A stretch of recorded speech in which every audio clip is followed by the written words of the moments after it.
Hai teman-teman semua, kita melanjutkan belajar tentang aneka benda di sekitarku.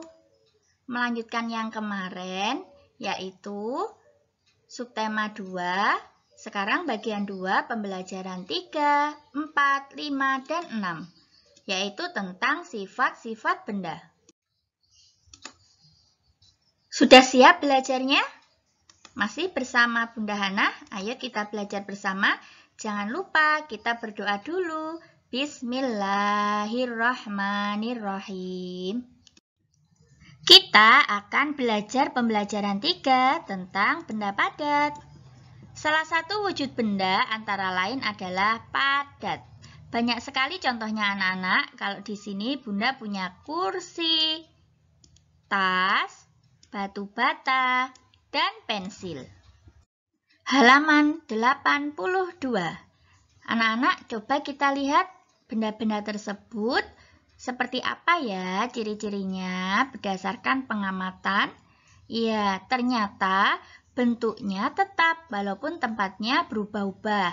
Walaupun Bunda memindah bata, kursi ke tempat yang lain atau dimasukkan karung misalnya, bentuknya tetap.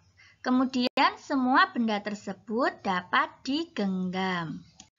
Halaman 83. Dapatkah kamu menyimpulkan sifat benda padat dari pengamatan tadi? Apa sifatnya? Ya, memiliki bentuk tetap dan bisa digenggam.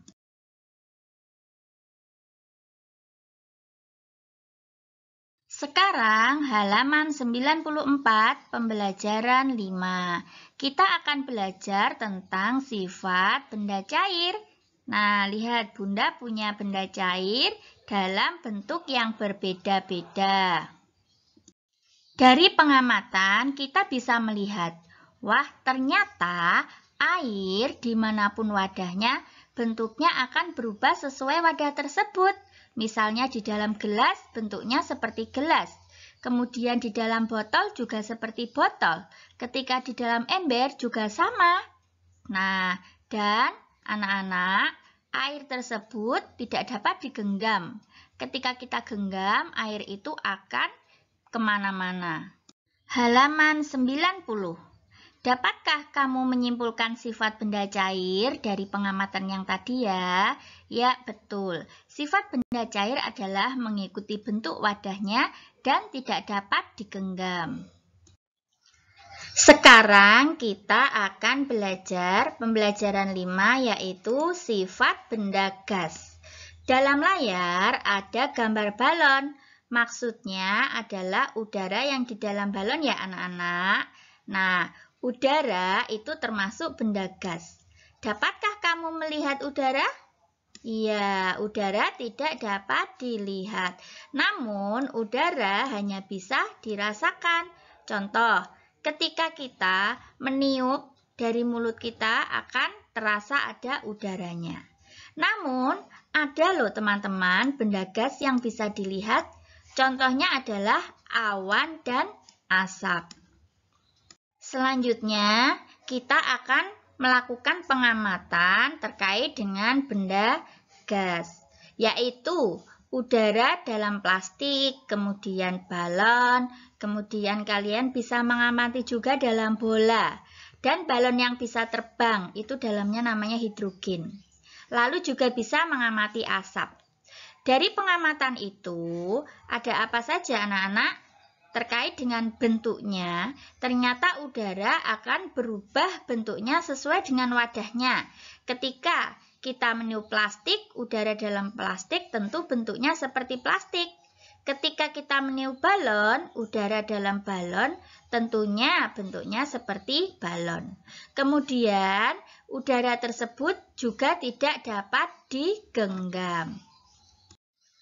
Halaman 96.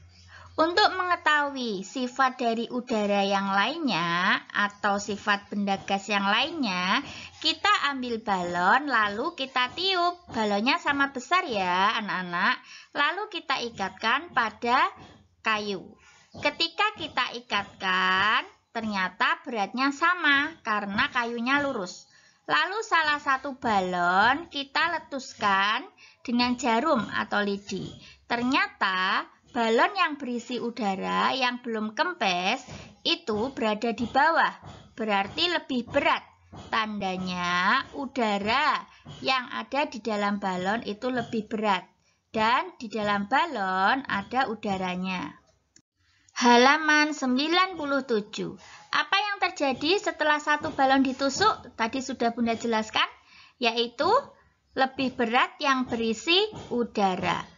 Lalu halaman 95 dan 96 kita bisa menyimpulkan bahwa sifat benda gas yaitu mengikuti bentuk wadahnya, tidak dapat digenggam, dan mempunyai massa.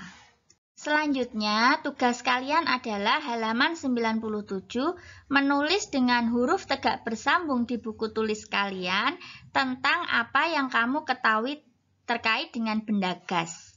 Jangan lupa waktu menulis, perhatikan huruf besar dan tanda bacanya. Terakhir, pembelajaran 6, mari kita tuliskan kesimpulan dari belajar kita untuk subtema ini ya anak-anak. Kita sudah tahu tentang macam-macam wujud benda. Kemudian kita juga sudah tahu sifatnya dan juga contohnya. Silahkan kalian tulis sambil belajar.